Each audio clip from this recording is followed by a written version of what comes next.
English medium നിലനിർത്തുന്നതുമായി ബന്ധപ്പെട്ട് അടിമാലി സർക്കാർ ഹൈസ്കൂളിൽ നടന്ന പ്രതിഷേധത്തിനിടെ സ്കൂളിലെ ഒരു ഉദ്യോഗസ്ഥ വിദ്യാർത്ഥികളെ അധിക്ഷേപിക്കുന്ന പരാമർശം നടത്തിയെന്ന ആരോപണവുമായി യൂത്ത് കോൺഗ്രസ് അടിമാലി മണ്ഡലം കമ്മിറ്റി.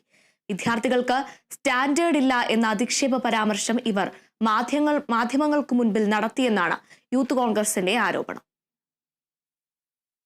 അടിമാലി സർക്കാർ ഹൈസ്കൂളിലെ 9ാം ക്ലാസ്സിലെ സി ഡിവിഷൻ അപ്രതീക്ഷിതമായി നിർത്തലാക്കാൻ പോകുന്നുവെന്ന ആരോപണവുമായിട്ടായിരുന്നു രക്ഷിതാക്കളും യുവജന സംഘടനകളും പ്രതിഷേധവുമായി എത്തിയത്. ഇംഗ്ലീഷ് മീഡിയമായ സി ഡിവിഷൻ നിലനിർത്തണമെന്നായിരുന്നു പ്രതിഷേധക്കാരുടെ ആവശ്യം. ഈ പ്രതിഷേധവുമായി ബന്ധപ്പെട്ടാണിപ്പോൾ യൂത്ത് കോൺഗ്രസ് മറ്റൊരാക്ഷേപവുമായി രംഗത്തെത്തിയിട്ടുള്ളത്.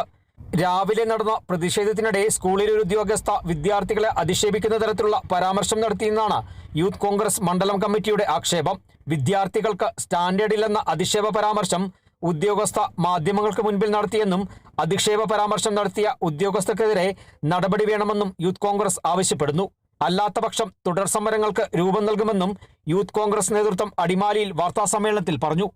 അടിമാലിയിലെ വിദ്യാർത്ഥികൾക്ക് നിലവാരമില്ല എന്നുള്ള ഒരു പ്രസ്താവനയാണ് നടത്തിയിട്ടുള്ളത്. അടിമാലിയിലെ വിദ്യാർത്ഥി നിലവാരമില്ല എന്ന് പറഞ്ഞാൽ അടിമാലി സ്കൂളിൽ പഠിക്കുന്ന സ്റ്റാൻഡേർഡ് ഇല്ലാത്ത വിദ്യാർത്ഥികളാണ് അടിമാലി സ്കൂളിൽ പഠിക്കുന്നതാണ് പറഞ്ഞത്. വിദ്യാർത്ഥികളുടെ നിലവാരം ഉയർത്തേണ്ടത് അവർ പഠിക്കുന്ന കലാലയത്തിലെയും അവർ സാഹചര്യം സംബന്ധിച്ചാണ്.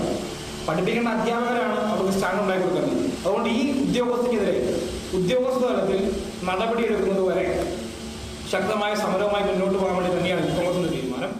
വിഷയത്തിൽ ബന്ധപ്പെട്ട വകുപ്പിന് പരാതി സമർപ്പിച്ചതായും പരാമർശം നടത്തിയവർക്കെതിരെ നടപടി ഉണ്ടായില്ലെങ്കിൽ കടുത്ത സമരവുമായി മുന്നോട്ടു പോകുന്നുവെന്നും മണ്ഡലം പ്രസിഡന്റ് അലനുദ്ദീൻ സ്റ്റീഫൻ, യൂത്ത് കോൺഗ്രസ് സംസ്ഥാന സെക്രട്ടറി ഷിൻസ് ഏലിയാസ്, ജില്ലാ general secretary Ranjith Rajeev, KSU ജില്ലാ ജനറൽ സെക്രട്ടറി അലൻ സണ്ണി എടപ്പാറ, മുൻ assembly vice president Akhil Basil Raju തുടങ്ങിയവർ വാർത്താസമ്മേളനത്തിൽ വ്യക്തമാക്കി. Kerala vision news, Idukki.